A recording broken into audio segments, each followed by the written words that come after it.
Bonsoir. Bienvenue au SymfonyPo. Alors, petite question habituelle, qui vient pour la première fois à un SymfonyPo? Là, ça fait du monde quand même. Et bah du coup, je vais vous présenter l'ASI et qu'est-ce que vous pouvez faire pour nous aider? Puisque nous sommes une association indépendante et surtout de fait, puisqu'on n'a pas de cadre juridique. On est là pour promouvoir l'utilisation de Symfony et bonnes pratiques. On essaye de présenter tout ce qu'il y a dans l'écosystème qui peut vous être utile. On est présent un peu partout en France. Paris, Nantes, Lille. Si vous avez envie de présenter quelque chose, surtout n'hésitez pas à vous manifester. On a une mailing list, on a un Slack. N'hésitez pas à venir nous dire j'ai envie de présenter quelque chose. On est toujours en recherche de gens qui viennent présenter un bundle, une lib, une fonctionnalité de Symfony, peu importe, quelque chose dans l'écosystème PHP Symfony. Si votre entreprise peut héberger également, on est très preneur. On est toujours à la recherche de nouveaux endroits pour héberger. Et pour nous joindre, voilà. Vous avez Twitter, vous avez le Slack, vous avez la mailing list avec un petit raccourci. Comme d'habitude, je vous fais un petit récap de ce qui s'est passé les derniers mois dans Symfony. Alors bon, on a eu la grande version 4 qui est sortie fin novembre. Depuis, c'est un peu plus calme, mais il y a 2-3 trucs à noter. Par exemple, la fin de Symfony Installer. Vu qu'il n'y a plus de standard édition avec Symfony Flex, on va arrêter Symfony Installer et utiliser uniquement Composer. Il y a aussi la fin de vie de Silex, même si aujourd'hui les versions sont encore maintenues en termes de sécurité. On est sur la fin de Silex. Il y a un petit truc qui est sorti pour Noël. Vu qu'on n'a pas eu de pot pour Noël, on a fait un apéro. Je vous le mets ici. Symfony 5 pour tout simplement dire merci avec une étoile sur les repositories des dépendances que vous utilisez. Très pratique. Je vais vous présenter quelques petites fonctionnalités qui vont arriver dans Symfony 4.1 qui ont été annoncées. Déjà, la validation HTML5 des emails.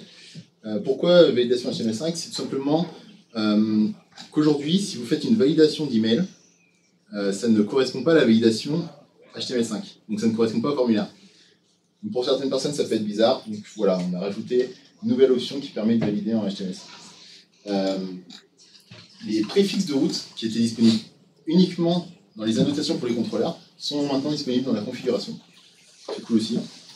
Et vous allez pouvoir désérialiser des value objects avec une nouvelle option de contexte du serializer. Voilà globalement les petites nouveautés qui vont arriver bientôt dans Symfony 4.1. Sur ce, je tenais à remercier Sensiolab pour cet événement ce soir et pour le pot qui va suivre. Et également nos speakers, donc Jonathan Jalouzo et Kevin Douglas, qui vont nous parler respectivement de l'intégration d'un framework JavaScript dans un environnement Symfony et de Symfony et HTTP 2. Voilà, bon SFP à tous et à tout à l'heure.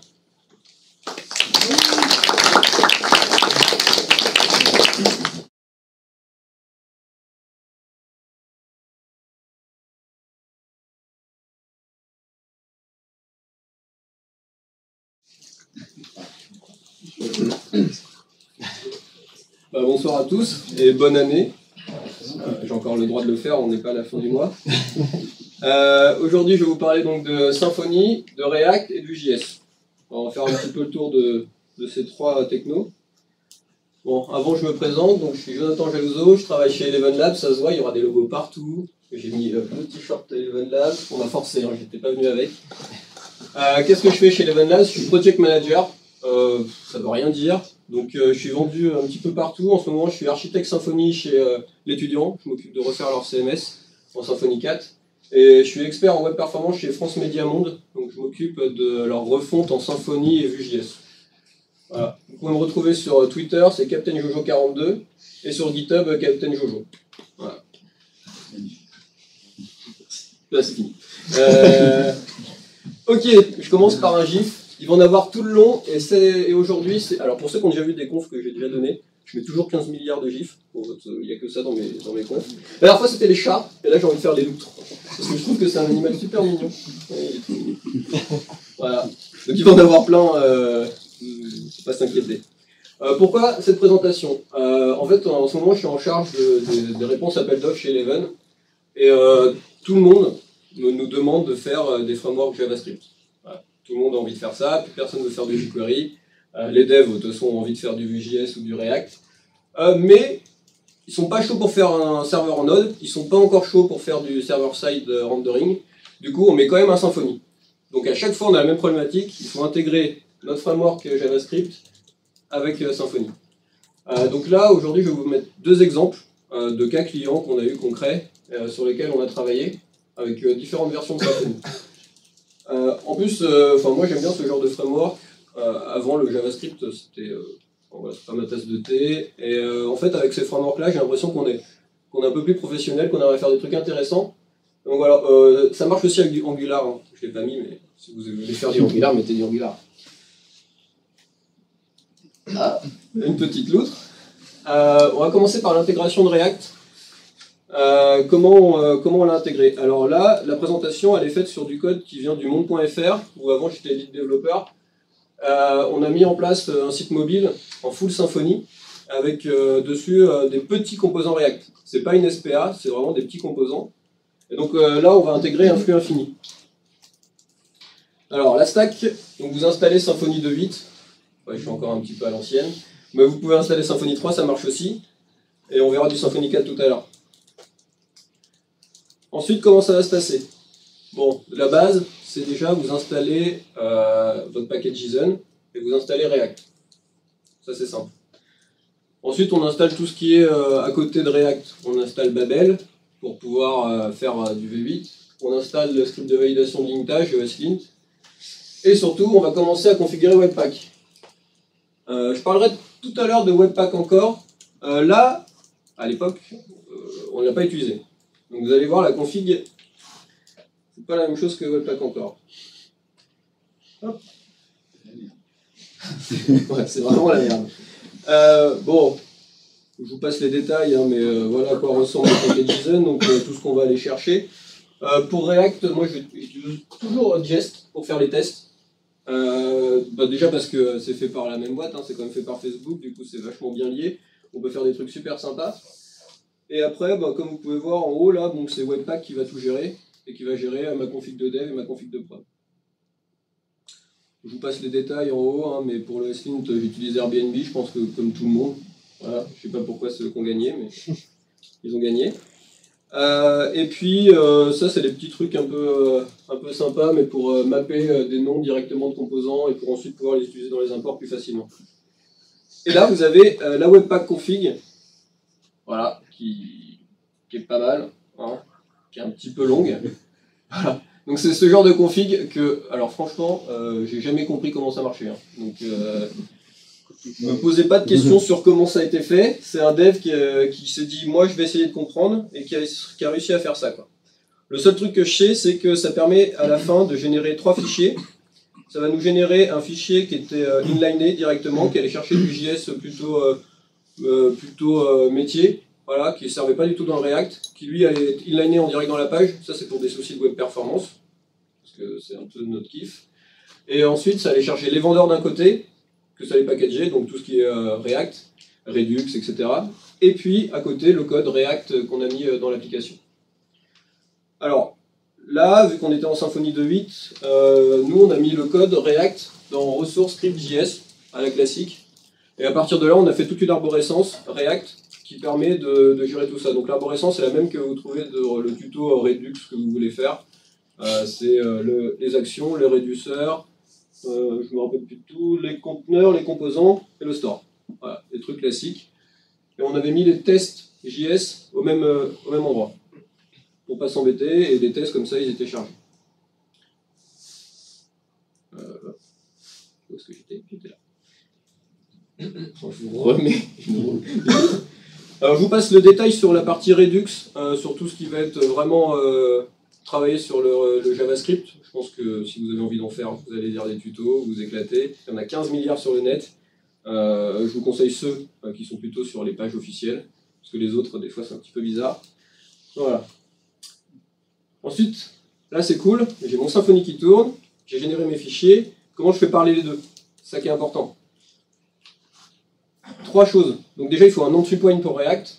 Okay, donc c'est le point d'entrée qui va vous servir ensuite à appeler votre composant. Parce que là, on n'est pas sur une SPA, donc c'est pas l'ensemble de l'apps qui va gérer React. C'est vraiment juste certaines parties. Donc là, on va choisir un entry point qui va être ici, c'était le flux d'articles. Ensuite, on va en choisir un sur Symfony, donc c'est juste mettre un ID. On va pas prendre trop de temps. Et on va faire du cache busting. Okay, c'est Webpack qui va le gérer tout seul. Webpack qui va gérer son cache busting. Comment il le fait? Ce qu'il fait, c'est que quand il génère le fichier, il lui rajoute un petit ID à la fin, entre le nom du fichier et l'extension. Et comme ça, à chaque fois que vous allez faire un déploiement, il va générer des fichiers qui sont cachés. C'est pour vous éviter les problèmes de décache de votre CDN ou les problèmes de décache des navigateurs de vos utilisateurs. Alors pour ça, on va faire un peu de Symfony, parce qu'on est là quand même pour ça. Bon, alors je vous montre un petit peu. Donc là, l'entry point en Symfony, c'est simple. Sur mon body, hop, j'ai ouvert une div, puis je lui dis, voilà, ça va être l'entrée, où est-ce que le React il va se poser. Ensuite, j'insère mon JavaScript. Ok, donc Symfony, vous avez utilisé la fonction asset, vous allez appeler, et là je rajoute un petit JS, on verra juste après ce que ça va servir, et on les met en défer, toujours, question de WebPerf, c'est pareil. Et ensuite, on a l'initial state. Ouais, React, lui, ce qu'il demande, c'est en entrée d'avoir un state principal. Du coup, nous, ce qu'on fait, c'est que c'est Symfony qui le calcule. Il arrive sur la page, on veut déjà que les articles soient chargés, pas qu'il fasse une appel API pour aller charger les articles. C'est un peu bête, du coup, alors qu'on est dans Symfony, autant lui donner. Donc là, on lui donne, et comme ça, en state initial, il a déjà la liste des articles. Hop. Bon, ensuite, ça, c'est l'entry point en React. Bon, bah, c'est tout simple, Il n'y a pas besoin de connaître beaucoup comment ça fonctionne React, mais en clair, il va charger le store. Le store, il va lui prendre le state initial. Et ensuite, il va prendre le composant. Et voilà, et il va le poser. C'est terminé. Et dans le composant, là, comme vous voyez ici, il lui dit sur quel ID il va le poser. Ok, c'est cool, mais comment les assets ils vont chercher le cache busting? Pour ça, on a rajouté un petit service qui permet en fait d'aller changer grâce au petit JS qu'on a mis après asset. Il prend en argument le manifest JSON qui va contenir les ID. Parce que quand Webpack va générer, il va contenir l'ID qu'il aura choisi dans ce fichier. Et ensuite, il n'y a rien de plus simple. Dans votre config Symfony, dans les assets, vous rajoutez au package JS, et vous lui dites la base URL et la stratégie qu'il doit appliquer pour l'URL qu'il doit faire. Et donc ça, c'est le nom du service. Bon, je vous montre le code du service, mais ça n'a pas trop d'intérêt. Mais le code du service, en clair, ce qu'il va faire, il regarde et il va matcher sur chaque asset le numéro de la version qu'il doit afficher actuellement. Ça nous a permis en fait de gérer notre cache et ça marche très bien, on n'a pas de soucis, aucun problème. Et aujourd'hui, ça tourne en production. Voilà.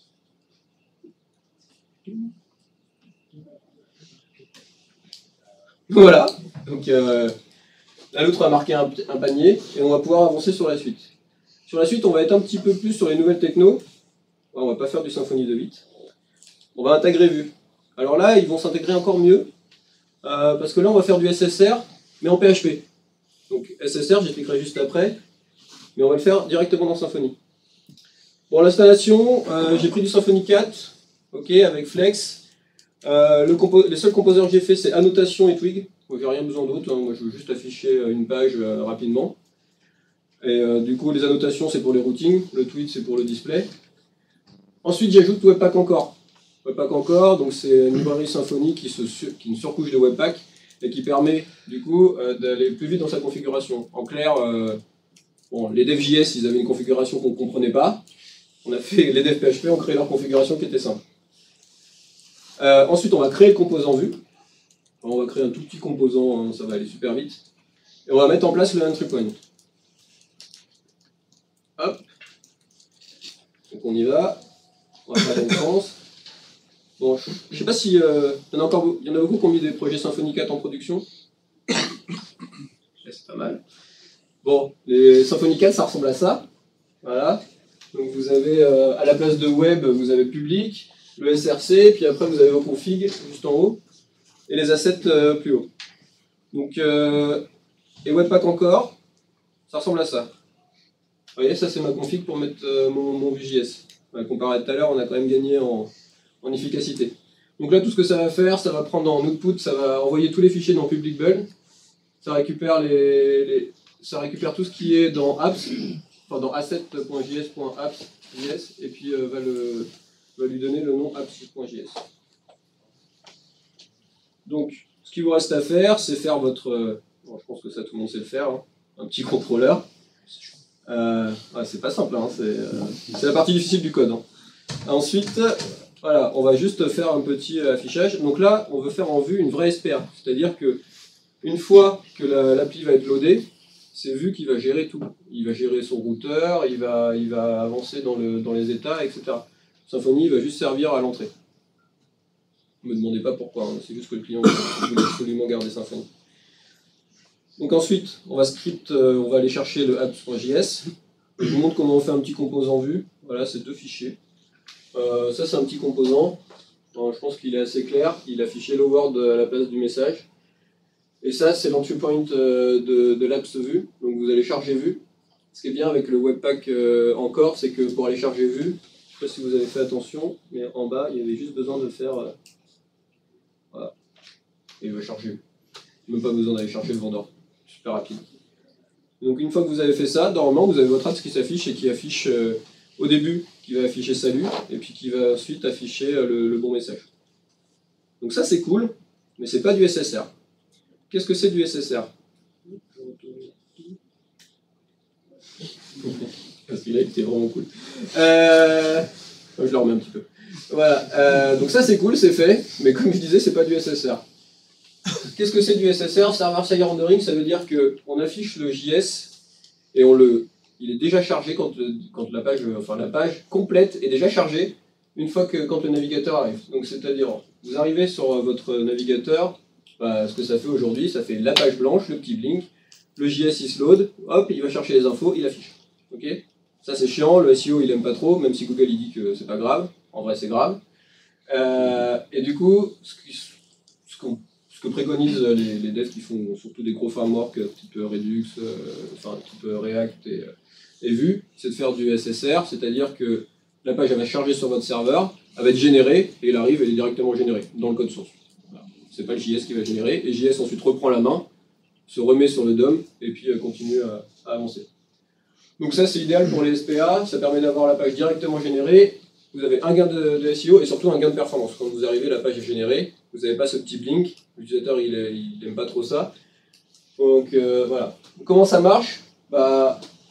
En fait, apps.js qui va être toujours votre point d'entrée, il va avoir 2 entrées, 2 codes différents, un pour votre client, donc pour le navigateur qui reprenne la main, et un pour votre serveur, qui là, en fait, ce qu'il fait, c'est très simple, hein, il va appeler le JavaScript, il va le générer sur le serveur, il va sortir un string, et vous l'envoyez dans la page. Rien de compliqué. Alors, vous avez trop hâte que je vous montre, donc on y va. Bon, vous avez la fin, ça marche, hein, donc normalement c'est bon. Donc on va faire ça, on va séparer les entry points, ensuite on va interpréter JavaScript en V8.js, avec la petite extension PHP, ça marche pas en 7.2 je crois, j'ai pas réussi à l'installer. Et ensuite on va charger le twig. Alors je vous montre le bout de code. Hop. Donc c'est parti. Alors, on voit bien que là on aura nos 2 fichiers, le entry point client et puis le entry server. Alors, le client, tout ce qu'il va faire, c'est créer une apps à partir du fichier apps qu'on aura plus haut, et il le monte sur le bon ID. Et de l'autre côté, lui, ce qu'il va faire, en fait, c'est Vue qui propose directement un render Vue component to string. En fait, il transforme votre code Vue en un string. Assez simple. Du coup, sur l'app.js que vous avez à faire, voyez, en fait, tout ce que je fais, c'est juste exporter la nouvelle fonction createApps qui va créer tout le monde. Voilà, et qui va se positionner là où elle a besoin. Ensuite, dans mon contrôleur, alors c'est sale, hein, on ne juge pas. Okay. J'ai fait ça pour la présentation. Je crée une vieille private dans le contrôleur, en mode, voilà, c'est pas un service. Mais en vrai, il faut faire un service, il faut faire un truc propre. Qui, elle, va en fait render le JS, va aller le chercher, et le met dans une variable SSR, et qui ensuite va être display directement en RAW dans mon body. Voilà. Une fois que ça s'est sorti, là vous avez votre page qui va être générée, et derrière le vue il va reprendre la main. À quoi ressemble en fait cette fonction? J'ai triché, j'ai dit que c'était dans un service. Donc à quoi va ressembler la fonction? C'est assez simple, ça va prendre en fait les fichiers JS, ok, ça va ouvrir la librairie V8JS, ça exécute le string en lui donnant les environnements actuels, ça l'exécute et ça le renvoie. Voilà, les deux trucs. Et ça, une fois que c'est renvoyé, vous n'avez plus qu'à l'utiliser. Bon, je vous montre juste la config que j'ai rajoutée. Du coup, il faut rajouter les deux entry points. Du coup, à la place de apps, voilà, vous allez chercher les deux entry. Si tout ça, ça marche, vous arrivez à ça. C'est-à-dire que quand j'arrive, vous voyez, là, sur mon code source, j'ai directement l'apps qui est posé. Avec, là, on voit que ça a été bien servi par le serveur. Donc même si le mec n'a pas JS, il peut naviguer sur votre site tant qu'il veut. Voilà. Aucun problème. Donc ça, c'est plutôt sympa. Et vous voyez, le seul point d'entrée que j'ai en JS, du coup, après, c'est l'entrée client. Donc ça va reprendre la main, ça reprend sur l'ID. Et puis ça relance votre apps.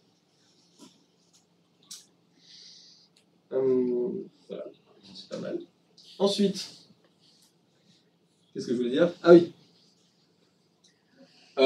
Alors pourquoi pourquoi je me suis tracassé à faire ça? Ça, pour l'instant, il n'y a aucun client qui nous l'a demandé, hein, mais c'était vraiment, en fait, sur Medium, j'ai vu un Américain le faire avec Laravel. Et ça m'a super vénère parce que voilà, il arrive avec son Laravel et son Vue.js. Du coup, j'avais trop envie de le faire en Symfony. Et du coup, voilà, j'ai repris un petit peu ce qu'il avait fait et j'ai fait ça en Symfony. Ça m'a pris environ 25 minutes, voilà, histoire de monter le truc. Mais ça permet aujourd'hui de montrer à un client que le SSR, on peut le faire où on veut. Il n'y a pas besoin d'avoir un serveur Node avec Express que personne ne comprend. Et voilà, on peut le faire en Symfony, ça va marcher. C'est Space, mais ça va marcher. Voilà, donc il remarque, boum. Les références, donc je vous les donne, voilà, pour tous. Donc bon, vous allez sur mon liste Captain Jojo et c'est bon. Et j'ai écrit 2 articles sur les 2 sujets en fait. Ils sont beaucoup plus complets. Sur le flux infini, je vais beaucoup plus loin. Vous avez l'ensemble de la stack, comment elle est montée. Et sur le SSR Symfony Vue, c'est exactement le même. Voilà. Je vous remercie.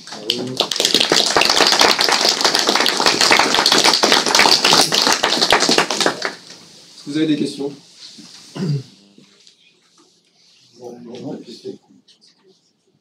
En termes de perf, utiliser V8JS, ça fait un gros overhead ou... Ouais, c'est pas encore très perf. Enfin là, quand j'ai testé, c'était pas fou. Je pense qu'il y a encore des améliorations à faire. Après, ça, tu le caches.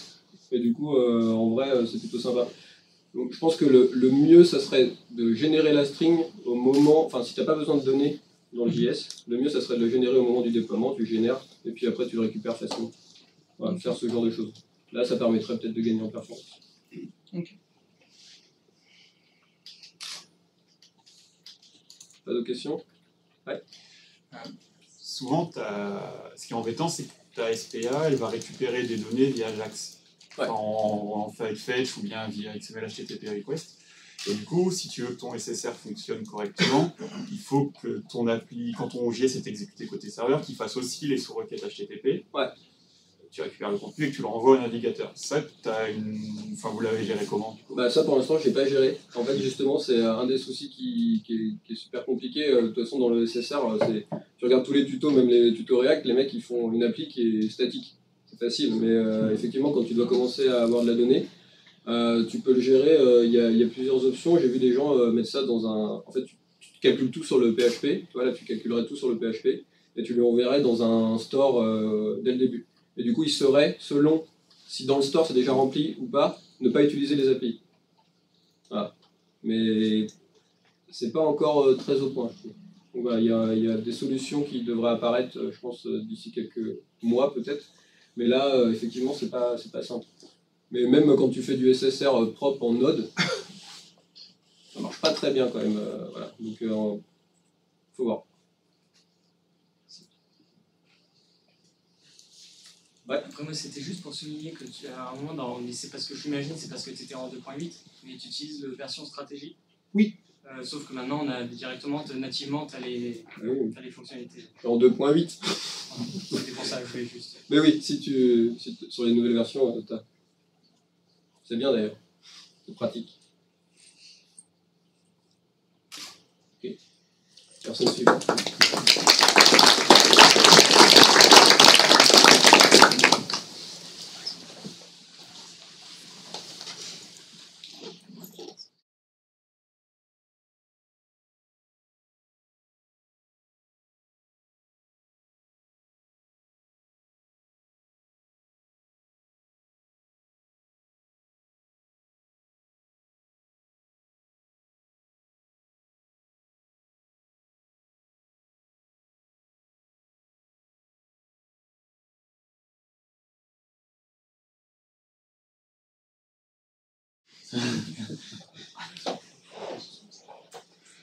Bonjour à tous.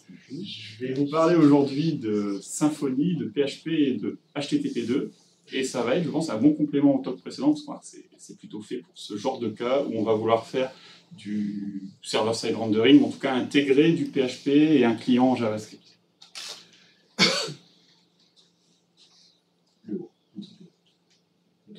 Oui. Ça ne fonctionne pas, c'est pas grave. Alors, je m'appelle Kevin Dinglache, je suis le cofondateur de Letiole.com, qui est une société lilloise, qui a aussi des petits bureaux à Paris et à Amiens.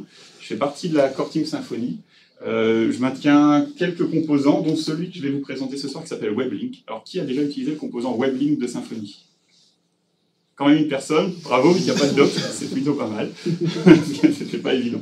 Et je suis également amateur d'un autre outil qui s'appelle API Platform et qui permet de créer facilement des API avec Symfony, et également qui contient tout un toolkit d'outils en JavaScript, avec React et avec Angular, qui permettent de facilement consommer ça, qui sont par contre pas de la manière présentée précédemment, qui sont vraiment complètement JavaScript et Node pour le SSR. Letiole.com, c'est une boîte de 25 personnes à Lille, qui fait du dev, du consulting, de la formation, et qui a la particularité d'être une société coopérative sous forme de scope. Ça signifie que toutes les 25 personnes sont associées de la structure, qu'il n'y a pas d'actionnaires ou autres, l'ensemble de la société est détenu par les salariés, et que toutes les décisions stratégiques sont prises démocratiquement entre tous les salariés, et que l'ensemble des bénéfices qui sont générés en fin d'année sont partagés à part égale entre toutes les personnes qui bossent dedans. On cherche du monde. Si vous aimez... Qu'est-ce que c'est la souris? On va mettre la souris, ok. Si vous aimez le PHP, mais aussi le JavaScript, beaucoup de JS, Angular, React, Vue.js, ou le Go, quelques profils en Go, n'hésitez pas à nous contacter. Passons un petit peu au vif du sujet. On va commencer par un petit historique du protocole HTTP. Pour ceux qui ne connaîtraient pas, qui n'est pas développeur web ici? Ok, c'est bien. HTTP, c'est le protocole qui propulse Internet. Et c'est grâce à lui qu'on peut naviguer, qui propulse Internet, pardon, grosse erreur, qui propulse le web. Et du coup, c'est grâce à lui qu'on peut naviguer sur les sites web. Et c'est aussi grâce à lui, parce que depuis quelques années, il y a une forte tendance à supprimer tous les protocoles qui sont non web. Et on n'utilise plus POP pour récupérer ses emails, on n'utilise plus IRC pour chatter. On passe par des outils qui vont passer eux aussi par le protocole HTTP. Ce qui est une bonne ou une mauvaise solution, on ne sait pas trop, en tout cas, c'est le cas. Alors, ce protocole, il a été créé en 1989 par Tim Berners-Lee, qui est aussi la personne qui a créé HTML, et la personne qui a créé le web, et la personne qui a créé le premier navigateur web. Donc, il a fait pas mal de boulot. C'est encore, à l'heure actuelle, la personne qui dirige le W3C, l'organisme qui normalise le web, ses protocoles et ses formats, tels que HTML, CSS, et compagnie, web sémantique. Qu'est-ce que c'est qu'HTTP? C'est un protocole, premier point, qui est très simple.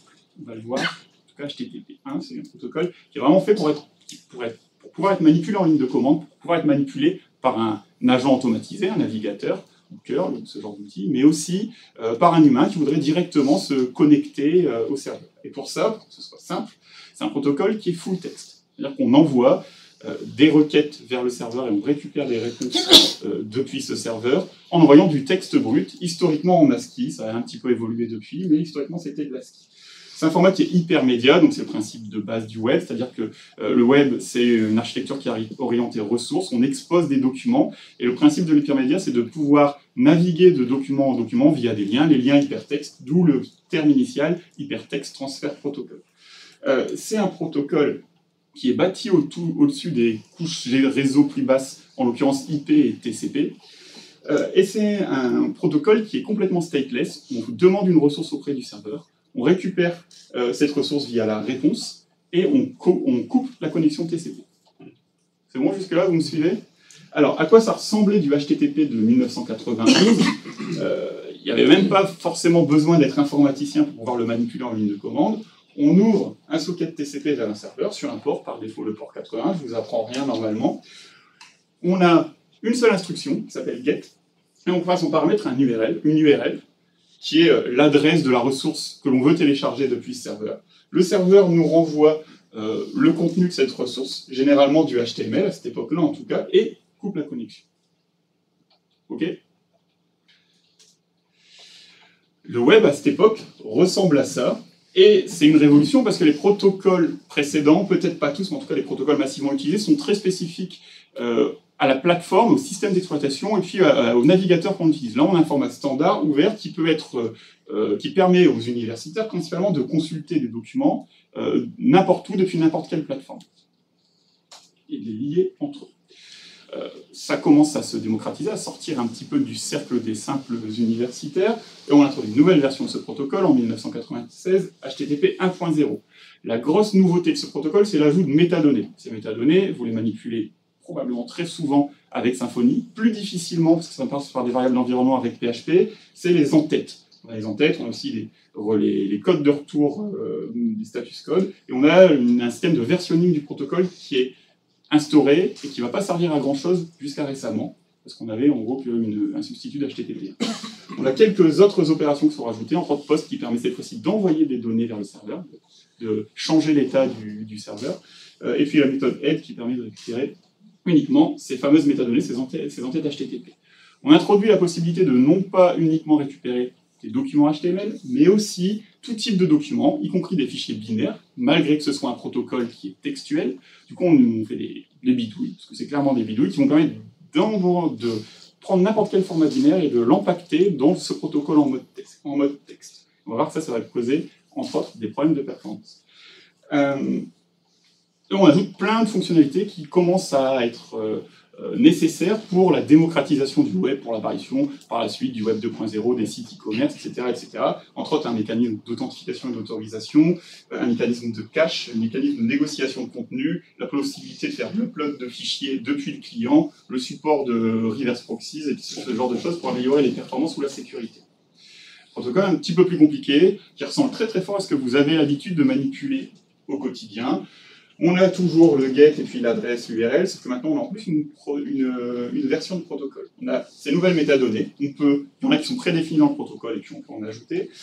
On a le code de retour, et puis on a le contenu de notre réponse. Donc à chaque fois, les entêtes, c'est la première partie de la requête, on passe 2 lignes et on met le contenu de la requête.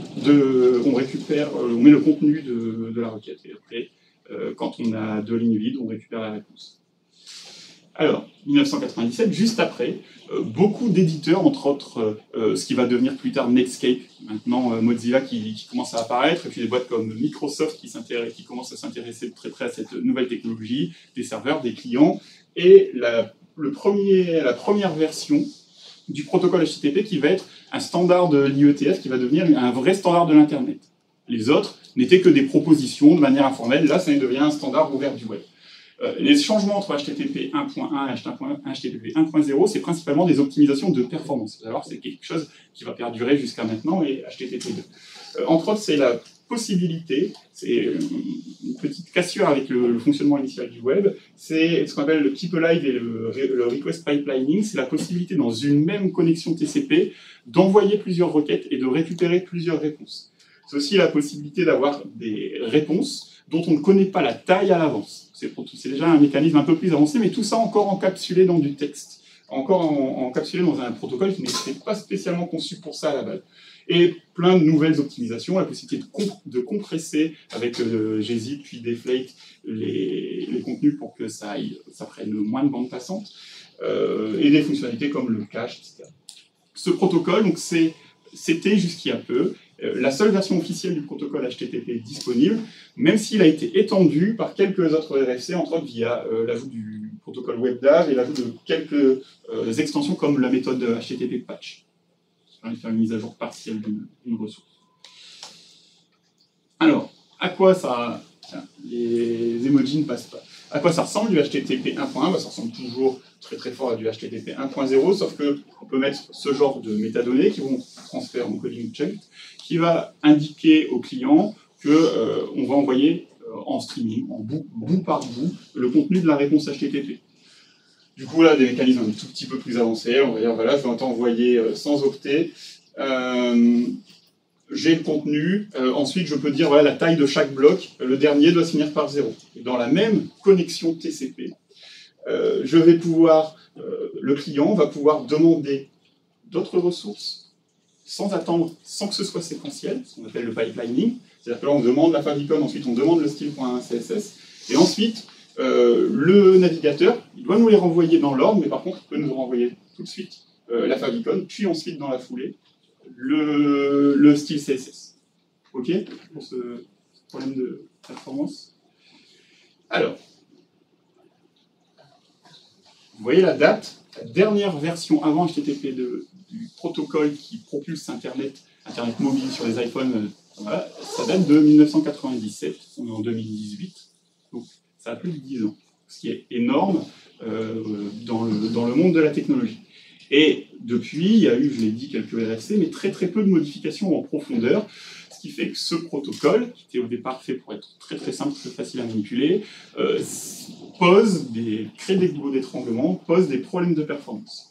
Il y a des gens qui s'embêtent beaucoup, en particulier les grosses multinationales de la Silicon Valley, et il y en a une qui a pris ça à bras-le-corps, c'est Google, qui a développé un protocole alternatif à HTTP qui s'appelle Speedy.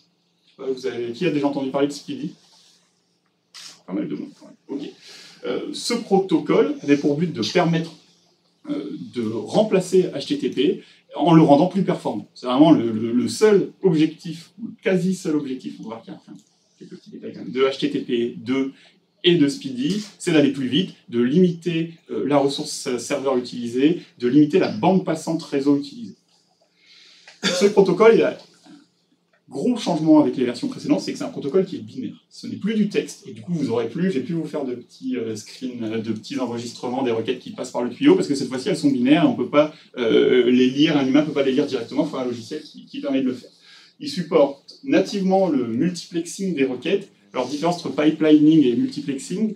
Pipelining, on peut demander 3 ressources, et ensuite, on va les recevoir dans l'ordre. Multiplexing, on va pouvoir paralléliser complètement. Je vais vous montrer ça juste après. On gère aussi un mécanisme qui est encore relativement peu utilisé. Alors oui, j'ai oublié un truc. Donc, Speedy de Google a fini par être repris, normalisé par l'IETF et est devenu HTTP2. Okay, donc il y a peu de différence entre le prototype de Google et ce qui est devenu le protocole officiel, le standard ouvert de l'Internet. Priorisation, ça permet le navigateur peut dire quelle ressource pour lui est prioritaire et lesquelles il veut récupérer du serveur en premier. Serveur push, je vais vous en parler longuement parce que c'est en fait là qu'on va se jouer l'intégration avec Symfony. Compression, non pas seulement des corps des requêtes qu'on savait déjà faire, mais aussi des entêtes. Grosse critique sur ce protocole, propre flow de contrôle qui n'est pas le même, qui n'est pas 100% compatible avec celui de TCP. En fait, HTTP2 brise le modèle OSI réseau et gère lui-même son flow de contrôle et peut s'utiliser sans TCP, ce qui était Il y avait des bidouilles, mais ce qui était globalement pas le cas, en tout cas pas l'idée des protocoles des versions précédentes d'HTTP. Autre protocole qui fait son apparition, qui est aussi fait par Google, qui s'appelle Quick. Qui a déjà entendu parler de Quick? Juste une personne. Alors, c'est un protocole que vous pouvez déjà utiliser à l'heure actuelle, c'est hors scope, mais c'est vraiment hyper intéressant. Entre autres, si vous utilisez Google Cloud Platform, vous pouvez l'activer sur vos serveurs. Et c'est un protocole qui va permettre de faire passer HTTP2 et d'autres choses, mais entre autres HTTP2 via UDP. Ce qui va permettre de paralléliser complètement les paquets qui vont être envoyés depuis le serveur vers le client et inversement. Et entre autres, sur mobile, ça va permettre d'utiliser tous les canaux de connexion qui sont disponibles. Si le téléphone est connecté en 4G et en Wi-Fi, on va pouvoir faire passer certains paquets de la même connexion HTTP, de la même réponse HTTP via le Wi-Fi et d'autres via la 4G. Donc ça permet d'améliorer énormément les performances. C'est encore un protocole expérimental, mais HTTP2 a été conçu dès l'origine pour fonctionner avec ce type de protocole qui viennent en remplacement complet de TCP et qui permettent de tirer parti des capacités modernes des réseaux, en particulier mobiles, qui n'ont rien à voir avec ceux pour lesquels ont été conçus HTTP 0.9 en 1989. Dernière chose, entre 1996 et 2015, le développement de ces protocoles, il y a un événement majeur qui se passe aux États-Unis, c'est les révélations de Snowden, et on se rend compte que l'espionnage de masse, c'est pas juste quelque chose qui est une possibilité technique, on se rend compte que c'est quelque chose qui est fait et que tout le monde est surveillé. Et du coup, il y a une pression de plus en plus importante et par les opérateurs de l'Internet et par le grand public pour empêcher cette surveillance, ou en tout cas la limiter, et du coup, chiffrer les communications. HTTP2, dès l'origine, n'est pas obligatoirement utilisé avec un mécanisme de chiffrement, mais est quand même conçu pour tirer parti au maximum d'un mécanisme de chiffrement tel que TLS et empêcher cette surveillance de masse via les attaques de man in the middle. Alors le multiplexing, l'intérêt, ce que je présentais tout à l'heure, en gros, notre navigateur peut demander au serveur, peut envoyer les paquets de sa requête HTTP, pas forcément dans le bon ordre, vous voyez. Et à l'inverse, le serveur peut envoyer les éléments dès qu'il les a, sans forcément les ordonner, et du coup gagner pas mal de temps. C'est prévu dans le protocole, comment on va faire pour les remettre dans le bon ordre, côté client et côté serveur. Du coup, multiplexing et push. Push de données, c'est-à-dire que le serveur, sans attendre que le client lui demande une ressource, le serveur va être capable de lui envoyer, en avance de phase, les ressources dont il sait qu'il aura besoin. Typiquement, je sais que mon site va avoir besoin de Bootstrap, cette feuille de style CSS. Je n'ai pas besoin d'attendre que mon navigateur parse le HTML, détecte le lien vers la feuille de style et le demande. Je peux lui envoyer tout de suite. Alors, comment ça, c'est une connexion HTTP classique, donc vous voyez que c'est un petit peu, il y a beaucoup d'allers-retours entre le client et le serveur. Avec HTTP2, on peut limiter ça énormément, on peut faire en sorte que lorsqu'on nous demande index.html, si mon application web est assez bien conçue, et dans Symfony maintenant on a des outils pour le faire, le développeur sait que pour afficher cette page de navigateur, on aura besoin de tous ces fichiers-là, du coup, on va lui envoyer directement avant même que le navigateur ne sache qu'il en ait besoin. Cette techno, elle est très récente, on a dit standardisée en 2015, donc à l'échelle des protocoles et du réseau, c'est assez peu, mais ça a été extrêmement vite adopté, implémenté par les navigateurs. En fait, la plupart des navigateurs supportaient déjà HTTP2, au moins de manière expérimentale, avant que la norme soit standardisée. À l'heure actuelle, dans les dernières statistiques, il y a 82% des utilisateurs du web, que ce soit sur mobile ou sur ordinateur de bureau, qui ont un navigateur qui supporte HTTP2. C'est-à-dire que, en gros, si vous voulez que vos applications gagnent en performance et que vous n'utilisez pas HTTP2, il faut y aller. Parce qu'il n'y a plus aucune raison valable de ne pas le faire. En plus qu'HTTP2 est compatible, ou en tout cas peut facilement être compatible avec HTTP1. On peut tout à fait avoir des serveurs, c'est le cas de la plupart, qui servent du HTTP2 quand le navigateur le supporte, et sans quoi servent du HTTP. Ça, c'est un petit benchmark qui a été fait par Cloudways. Alors, je ne l'ai pas refait, je ne sais pas ce qu'il vaut exactement, mais voilà, tout le monde s'accorde à peu près à dire que pour le cas d'utilisation classique, on a à peu près un gain de 2,29 fois quand on passe de HTTP1 à HTTP2. Et en plus, on peut supprimer plein de bidouilles un petit peu bizarres qu'on faisait pour la web performance, comme le sharding et avoir différents noms de domaines pour court-circuiter les limitations du nombre de requêtes en parallèle qu'avaient les navigateurs avec HTTP. J'ai dit tout à l'heure qu'HTTP2 pouvait fonctionner avec ou sans TLS, mais qu'il avait été conçu pour le chiffrement. C'est comme ça dans les specs. Dans la réalité, c'est un petit peu différent. Tous les navigateurs web, en tout cas connus, qui supportent HTTP2, imposent pour initier une connexion HTTP2 que la connexion soit chiffrée et utilise HTTP. Il y a un mécanisme qui s'appelle le upgrade qui permet de négocier le protocole et qui permet du coup de mettre à jour, un peu comme avec WebSocket, une connexion HTTP1 vers une connexion HTTP2. Ce n'est pas utilisé parce que dans TLS, on a un mécanisme qui s'appelle LPN qui permet de remplacer ça et que tous les navigateurs ne supportent HTTP2 que quand vous utilisez HTTPS. Donc tout ce que je vais vous montrer après, ça ne marche que si vous avez un certificat valide, que si vous avez un setup HTTPS ou que si vous utilisez l'EpsEncrypt, par exemple, qui ne connaît pas l'EpsEncrypt? Alors l'EpsEncrypt, c'est un projet qui est aussi né des affaires Snowden, etc., qui permet d'avoir gratuitement et de manière automatisée des certificats SSL pour ces serveurs et ces applications web. Du coup, vous avez un petit script à installer, ou vous avez une API à utiliser, et vous pouvez mettre du HTTPS très facilement et gratuitement, et renouveler automatiquement le certificat sur toutes vos applications. Du coup, il y a zéro surcoût, il n'y a pas d'achat de certificat à faire pour mettre du HTTPS sur vos applications web. Avec HTTP2, même l'ensemble des entêtes HTTP, ce qui n'était pas le cas avec HTTP1 et qui pouvait parfois poser problème, sont encryptées, sont chiffrées. Alors, comment on fait pour utiliser HTTP2 avec PHP?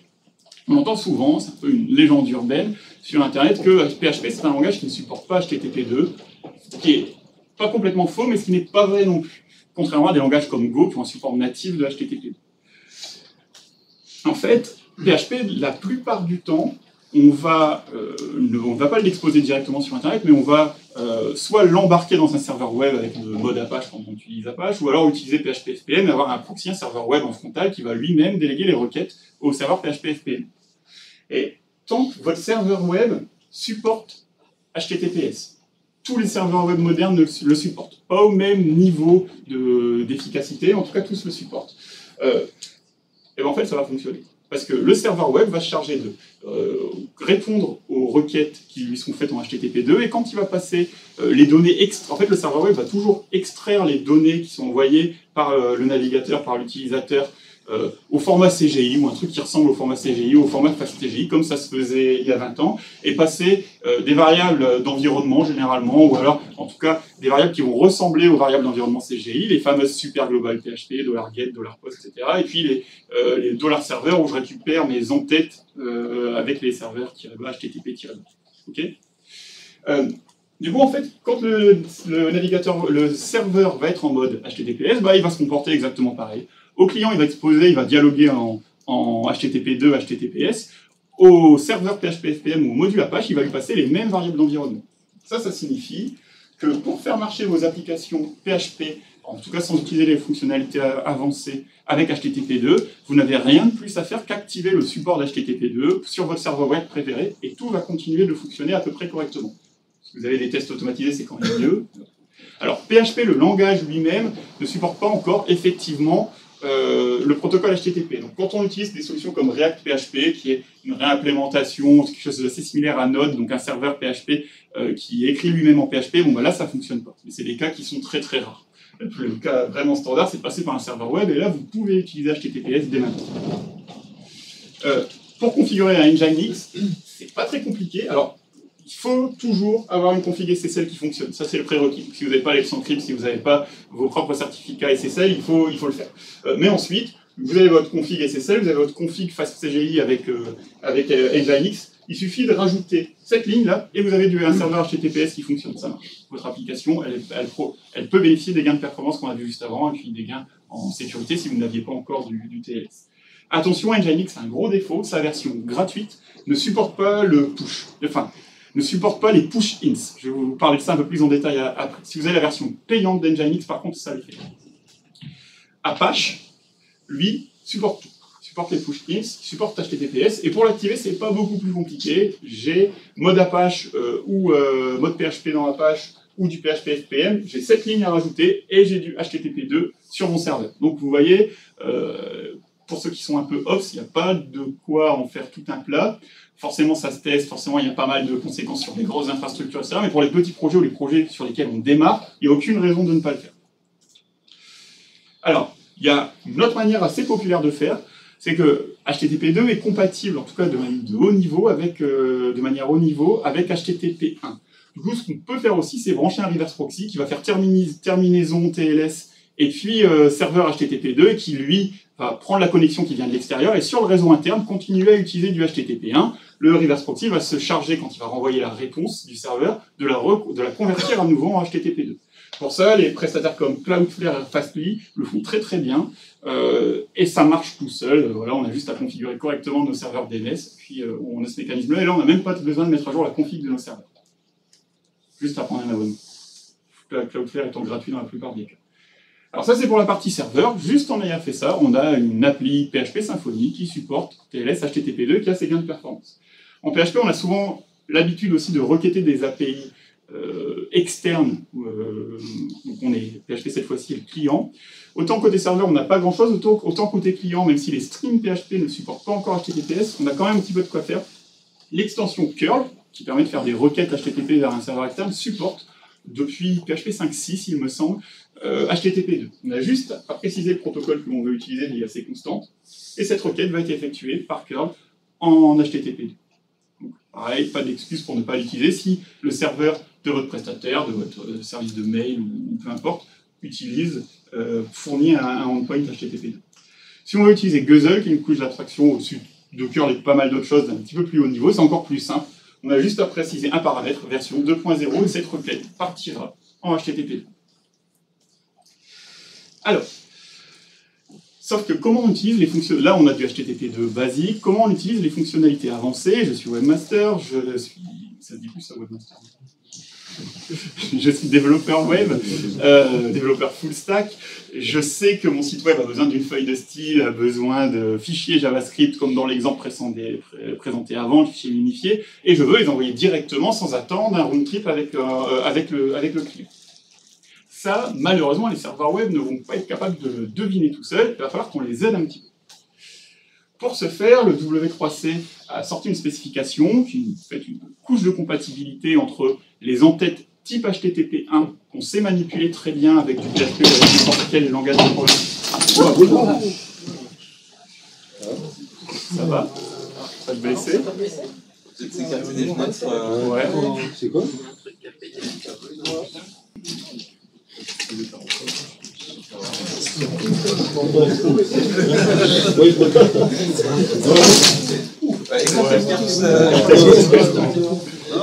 Ouais, je sais pas, c'est...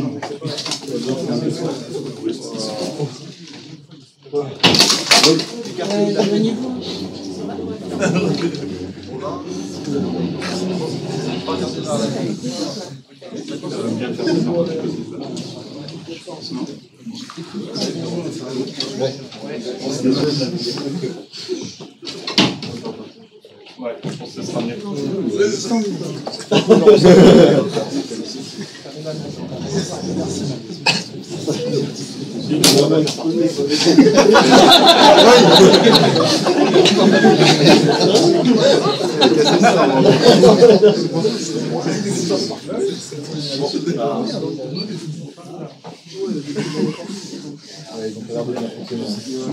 y a des gens qui sont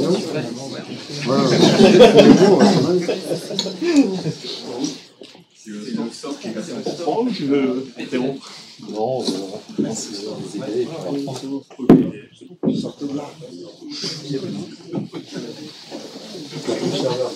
une attaque.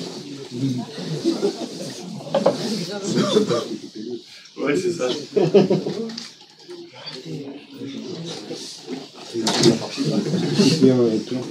Chez Yahoo.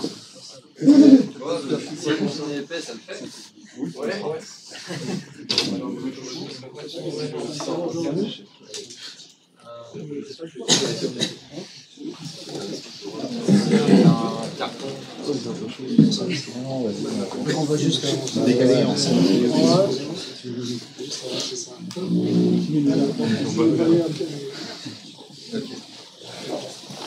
Ok, bon, après cette interruption imprévue. Du coup, on a deux spécifications qui ont traité un petit peu du même sujet. On a une en particulier qui va nous intéresser, c'est la spécification Preload, qui est une extension de HTTP et de HTML, en fait, on va voir un peu comment ça fonctionne, qui permet, en utilisant des entêtes HTTP classiques, style HTTP1, comme on sait générer dans n'importe quel langage de programmation, et même en PHP, d'indiquer aux intermédiaires réseau, aux serveurs web ou aux proxys, qu'on va vouloir faire des pushes. Je vais vous montrer ça juste après. Pardon. Cette spécification, elle est supportée par Apache et pas Nginx, je voulais dire tout à l'heure, mais aussi par pas mal de prestataires type Cloudflare, Fastly, Akamai, qui proposent des reverse proxy ou des mécanismes de CDN ou les deux. On a une autre spécification qui est relativement liée, qui utilise à peu près les mêmes mécanismes et qui, elle, va pas être liée directement à HTTP2. Et je vais vous la montrer quand même parce qu'on peut l'utiliser avec Symfony. Ça permet aussi d'optimiser sa performance côté client. Ça s'appelle ResourceIS et celle-ci, elle va permettre de discuter directement, de donner des pistes, des indications au navigateur et de lui dire, bah voilà, plus tard, dans mon scénario de navigation, je vais avoir une page que je vais, où l'utilisateur va probablement aller, et du coup je veux m'y préconnecter, en faire un pré-rendu et commencer le rendu HTML, CSS, etc. de cette page en amont, la télécharger en avance, ou juste initier une connexion TCP ou une connexion TLS vers ce domaine ou cette page. Je vais vous montrer un petit peu comment ça fonctionne. Alors, en PHP, on sait générer ça assez facilement avec la fonction header. Avec Symfony, c'est encore plus simple, vu qu'il suffit d'associer des entêtes sur les headers de la requête HTTP de la réponse HTTP Foundation. Alors, on a une entête HTTP qui est normalisée, qui s'appelle link, et cette entête prend des attributs qui s'appellent rel, qui sont standardisés. Certains le sont. Et ce que font l'ensemble de ces spécifications, c'est qu'ils normalisent certaines relations, certains attributs rel, certaines valeurs de rel, et permettent aux intermédiaires réseau ou aux navigateurs d'en tirer parti. L'une d'entre elles, c'est la première spécification, c'est preload. Quand on a cette entête, ce rel-là dans l'entête HTTP, donc vous voyez que cette entête peut contenir plusieurs valeurs séparées par des virgules et que les attributs sont séparés par des points-virgules. Okay. On peut mettre autant d'attributs qu'on le souhaite, c'est quelque chose d'assez simple. On va pouvoir dire, pour ces deux ressources-là, je veux que l'intermédiaire réseau, le navigateur qui est capable de s'en charger, le préload. Et l'aspect dit que si on a un serveur web, type Apache, qui le supporte, ou un intermédiaire réseau type Cloudflare qui le supporte également, qui supporte HTTP2, qui peut envoyer ces ressources qui sont pointées là, via un push, directement. Okay, donc de cette manière-là, si mon infrastructure est compatible, je dis à mon infrastructure, quand tu reçois ma réponse, en même temps que celle-ci, envoie dans la connexion HTTP2 ces deux ressources, app.css et app.js. Si le navigateur, si les intermédiaires réseau, le serveur web, où on n'a pas de serveur web compatible, on n'a pas Cloudflare, ça va quand même être indiqué au navigateur, et le navigateur va quand même, dès qu'il reçoit cette entête HTTP-là, récupérer ses ressources avant même d'avoir à parser le HTML et de voir si on en a besoin ou pas. Donc on va quand même gagner un petit peu. Moins que si on a du HTTP2, mais on va quand même gagner un petit peu, parce que ces relations sont comprises par les navigateurs également, par les serveurs et par les navigateurs. Alors, si on a l'infrastructure qui va bien, vous et là en l'occurrence j'ai utilisé Apache pour ça, juste en ayant mis l'entête HTTP que je vous ai présenté juste avant, Apache va envoyer dans la même connexion HTTP mon fichier index.html que j'ai généré en PHP, plus ces deux ressources-là, avant même que le navigateur sache qu'il en aura besoin. Et ça, je peux le voir dans les outils de développement de Chrome, là, c'est indiqué push. Et push, voilà, ça porte bien son nom, c'est-à-dire que ça a été envoyé par le serveur. Ok? C'est clair? Alors, ça, c'est pas vraiment lié, ça marche aussi avec HTTP1, vous pouvez l'utiliser, mais c'est complémentaire à tout ça. On a pas mal d'autres relations qui sont définies dans ces deux spécifications, en particulier dans la deuxième. On peut utiliser la relation DNS/fetch qui signifie, pour cette ressource, trouve-moi l'IP associé à ce nom de domaine, permettre de gagner un petit peu de temps. On peut dire, fais-moi un pré-connect pour cette ressource, je ne sais pas si je vais en avoir besoin ou pas, mais c'est probable. Alors du coup, fais le lookup DNS, entame une connexion TCP et fais la négociation TLS, et puis je reprendrai la main. Moi, navigateur, tu vas probablement en avoir besoin, donc tu n'auras pas perdu ton temps. Ça va te permettre de tout de suite faire passer quelque chose dans le PO qui va être utile, si jamais c'est utile. On peut aller encore un peu plus loin, on peut dire, voilà, cette ressource-là, ce fichier JS ou CSS, en plus de simplement te connecter, tu vas me la télécharger, tu vas me la stocker dans ton cache. Et finalement, ça c'est l'optimisation la plus coûteuse et la plus utile en même temps, on peut dire, cette ressource-là, la page HTML suivante. C'est la page 2, donc l'utilisateur il va très probablement y aller. Télécharge-la-moi et fais-moi le rendu dans un cache. Comme ça, tu vas pouvoir afficher directement la page quand on va cliquer, de manière sans blink, sans rien du tout, de manière complètement transparente pour l'utilisateur.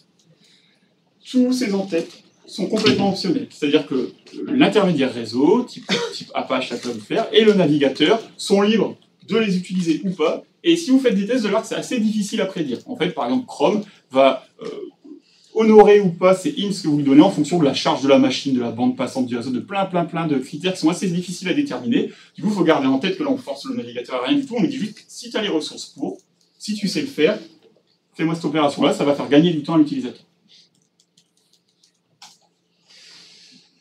Maintenant, ce fameux composant qui n'a pas encore de doc, mais ça ne saurait tarder, en fait, il permet d'utiliser, c'est une implémentation, c'est un composant qui permet de générer des en-têtes link facilement avec Symfony.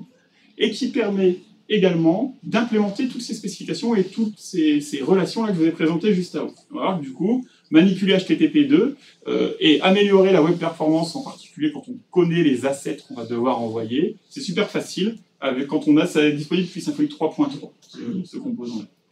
Alors, il va nous permettre de gérer avec une API orientée objet ces en-têtes link de manière facile. C'est pas, en fait, le format est quand même un petit peu complexe, le string n'est pas si simple à générer, bon, bah, il va le faire pour nous, il y a un petit serializer qui fait ça. Ça utilise la PSR13, qui n'est pas la plus connue des PSR, mais qui représente un link. En fait, c'est un usage quand même assez courant, qui est nécessaire dans les API, quand on veut faire ce genre de choses. Du coup, il y a une interface PSR pour ça, on l'utilise. C'est une bibliothèque PHP autonome que vous pouvez utiliser à peu près où vous voulez. D'ailleurs, il me semble que c'est utilisé dans Laravel, de cette manière-là, de manière autonome. C'est aussi intégré avec le framework full stack. Ça implémente ces spécifications, et c'est intégré avec Twig. Donc, il y a un peu de complexité. On va voir que quand on utilise Twig, ça va vraiment être hyper simple et on ne va pas avoir grand-chose à faire. Pour ça, je peux parler beaucoup et vous montrer 3 lignes de code. Vous allez être content quand même. Alors, pour l'installer, on installe ce paquet-là. Il y a un alias flex. Si vous avez flex, vous pouvez juste taper composer require weblink. Comment ça s'utilise de manière autonome si on est juste en PHP? On charge les classes qui va bien. Ça, c'est le truc de la PSR, le link provider, on a besoin de l'utiliser. On lui dit, voilà, je veux gérer un link. Sa relation, c'est preload, et sa valeur, c'est bootstrap link.css. Ensuite, on a un serializer qui est fourni dans cette petite classe. On appelle cette méthode serialize sur la liste des liens que l'on a enregistrés. Donc on peut en mettre autant qu'on veut, hein, c'est un peu l'intérêt, c'est que si on a plein de ressources, on peut lister toutes les ressources que l'on souhaite. Et ensuite, on peut juste, ça génère un string qui est au format valide suivant la spec HTTP pour l'entête link. Et du coup, on peut juste l'envoyer dans un entête HTTP et ça fonctionne.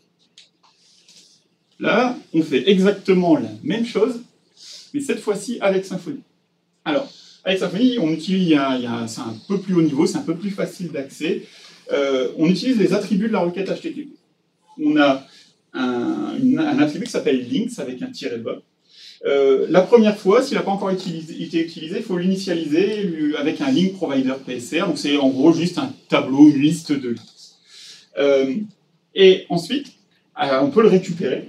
Vous voyez, à chaque fois. Et on peut ajouter, c'est comme PSR7, c'est des objets qui sont immutables, donc on peut changer, on peut créer une nouvelle instance de ce link provider. Donc l'immutabilité, c'est toujours un peu chiant parce que l'API n'est pas forcément hyper claire, mais c'est exactement comme PSR7. Créer une nouvelle instance de ce link provider qui contient les links précédents plus celui qu'on veut ajouter.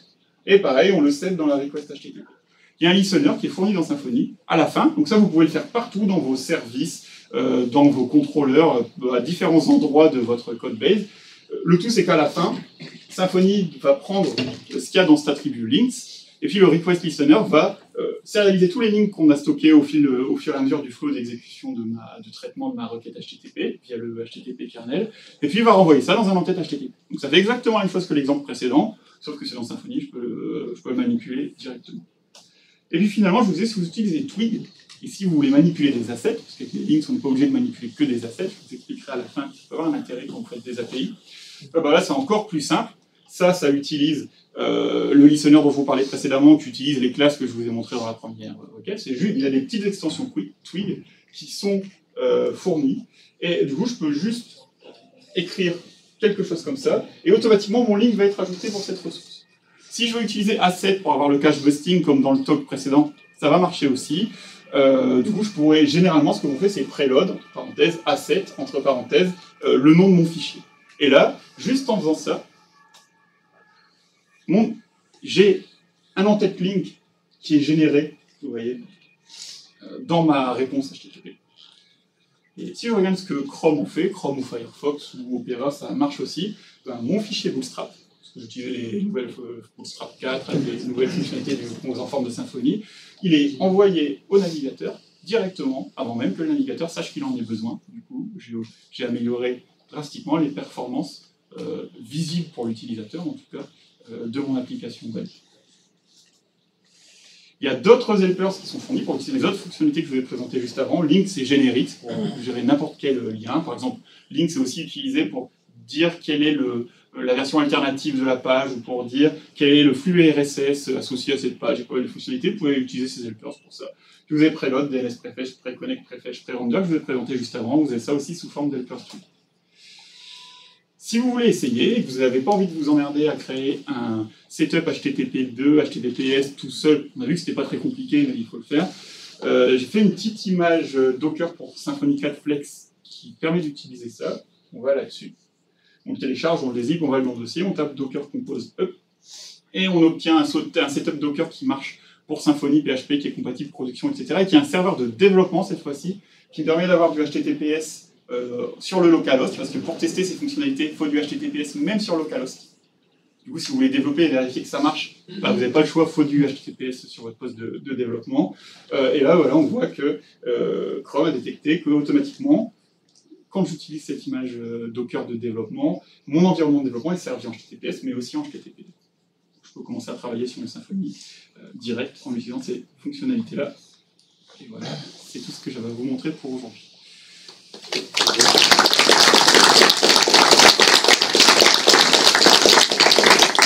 Vous avez des questions, que ce soit sur le protocole, ses extensions, push, etc., ou comment on l'utilise en PHP, Symfony? Ouais. Dans le cas des serveurs push, si on a un reverse proxy pour faire une liaison entre HTTP2 et HTTP1, est-ce que c'est bien géré, puisque le navigateur, lui, va vouloir fermer la connexion? Bah, pas vraiment, ton navigateur. Enfin, si j'ai bien compris la question, ton navigateur se connecte à ton reverse proxy. Ouais. Et là, il ouvre, dans le cas classique, une connexion TCP et il demande index.html. Mais le reverse proxy maintient la connexion ouverte. Okay, que la Cloudflare, Apache ou Nginx configurés comme ça, ce qu'ils vont faire en mode HTTP2. Le reverse proxy demande en HTTP1 la ressource dont il a besoin. Mais pendant ce temps-là, il maintient la connexion ouverte avec le client. Okay. Dès qu'il a les premiers éléments, lui, il la parse.